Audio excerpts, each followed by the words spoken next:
Одензе, Дания. Първа теория. От Одинсви, светилище на Один, главният бог в скандинавската митология. Името Один има древногермански произход от древноиндийски корени и означава страшен силен. Името на града е дадено от викингите, когато селището е било място за поклонение на бог Один, само че археолозите така и не са намерили доказателства за съществуването на такова място. И втората теория от името на германски император Отон Велики принудил датчаните да приемат християнството.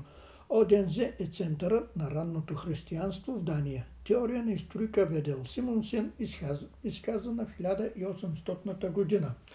Градът е разположен на остров Фюн. Родно място е на писателя Ханс Кристиан Андерсен. Прякорът му – перлата на Балтийско море.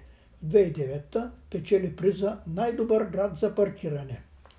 В България е малко вероятно да се учреди такава награда, но за сметка на това по-скоро може да се учреди приз най-лош град за паркиране. Като гледам, възможно е всичките ни градове да бъдат кандидати за него.